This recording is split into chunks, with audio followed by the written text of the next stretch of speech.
This is the 28th commemoration of the night of the assassination of Rabbi Kahane. Yes. What was the event like, to your recollection? I've been, as I said, on every unhappy event that ever will take place. I was also at Avery Fisher Hall when Arafat came in with his 2 guns, and Bruce Teitelbaum and Suri Kassira, Mayor Giuliani's head staff, together with Bandy Mastro, the chief of staff, told me he was there with his guns, and I was the first to challenge him, and I was going to take the picture of a lifetime like I took the picture for evidence of the assassination of Rabbi Meir Kahane on November 5th, 1991 at 9 a.m. at the Marriott Hotel, not too far from here on the east side. But I was so mad at Arafat I couldn't concentrate on the picture, and I took his ponytails. And the result was that I'm still looking for jobs because I could have retired on that picture. But every Jew in that place hugged him. They hugged Arafat, they hugged Arafat, the same ones who condemned Kahane and wouldn't have him as in B'nai Zion, invited Arafat into B'nai Zion when he was on that tour. He was uninvited to Avery Fisher Hall, and after I challenged him, Rudy Giuliani, to his credit, and he got credit from all over the world for this, because I put the story in the Post and not the New York Times, Rudy Giuliani summarily threw him out. He left with a whimper. On Kahane's assassination, I want you to know, the police station was no more than 5 minutes away, but it took 20 minutes for them to get there, and the detectives have since been dishonorably investigated, and they commingled all the evidence, and Homeland Security took away every evidence that was relevant. I went to Sessions, who was the head of the FBI, who believed me it was a conspiracy, as did the ADA Greenbaum from Morgenthau's office, and Sessions was fired by Clinton because he didn't want to have anything to do with fighting terrorists, and that New York was supposed to be a terrorist-ridden city, so they didn't publicize anything. The stories died away, and Nosair was acquitted the first time. What was the scene like? Well, picture that synagogue today in Pittsburgh. Picture a guy in a civilian crowd where nobody has a gun except my friend Ralph Felder, who had just left, and in comes a gunman and shoots him right square in the face where I was standing, and I was taken away from security. So this could be done. So you wonder about the security, you wonder about the enforcement, but Kahane was so strong and so healthy at 58, 10 years younger than Meir when Meir died, that his heart beat for another hour. But the same Jewish doctors who couldn't save him saved his assassinator, Nosair. And Nosair said it was a Jew who killed him. It was a Jew. And Consular, a Jew, came to defend him with Ron Kuby, who was not a Jew, but pretended to be a Jew, and a member of the JDL. It was a farce of farces. On one side were all of Al-Qaeda. Everybody involved in the bombing in 9/11 was there protesting in favor of the assassination of Kahane. And everybody who was a righteous Jew was on the other side protesting them.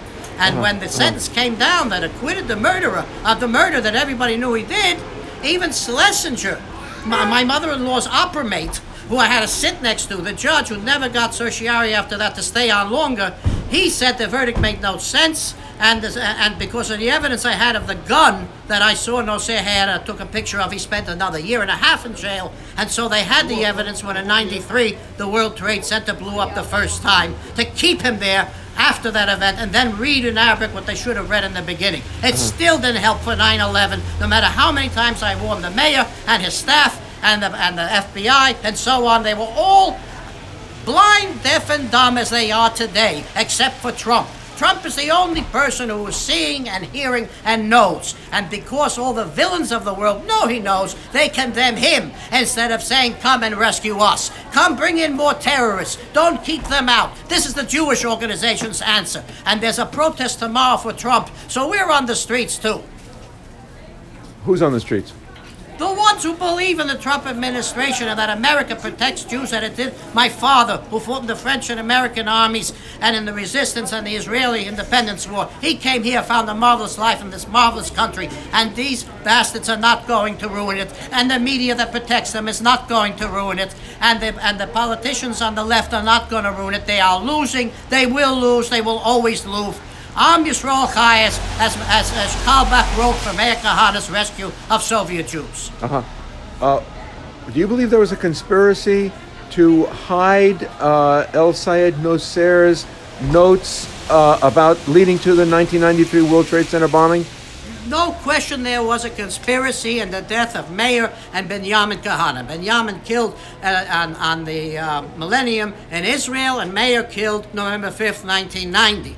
But it was not a conspiracy to conceal the notes. The notes were there. Nobody wanted to read them. Nobody in law enforcement bothered. I went to every... Why not? Why not? I went to every law enforcement agency. The federals confiscated most of it, and they didn't have Arabic translators. And Morgenthal's office was convinced there was one person on Prozac, like the one who downed the Egyptian airplane, who was out of a job, and who was in fact an emissary of the PLO.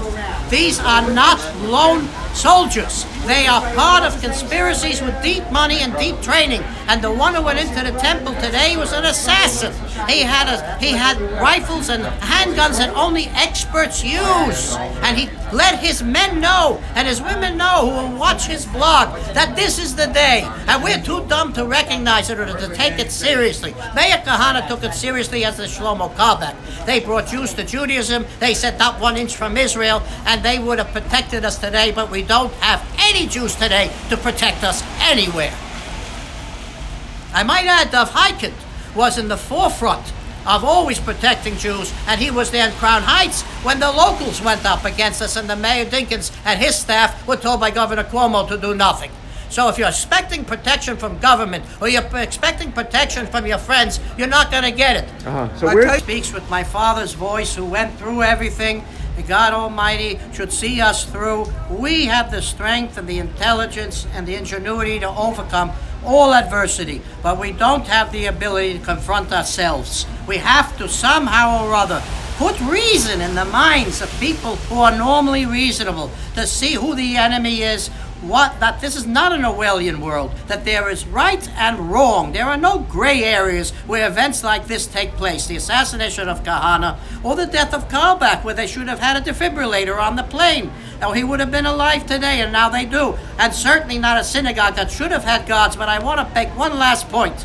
In Cincinnati, that everybody talks about, the Democratic mayor, the Democratic white mayor of Cincinnati, allowed the Nazis to hold some machine guns in front of the synagogue doors. No, you mean Charlottesville. Charlottesville. I love Cincinnati. Of course it's Charlottesville. But I love Jefferson. So they allowed the machine guns in front of the synagogue doors the entire morning. And that's the responsibility of the mayor and his police to have removed them. And the Jews had to go out through the back. Well, our days of going out through the back or depending on law enforcement are over. We are now going to take ourselves very seriously against our own enemy and against the enemy from outside. And I put my faith and trust in this administration with Trump and Governor Cuomo, because they are both very good friends of the Jews and have always been. Okay.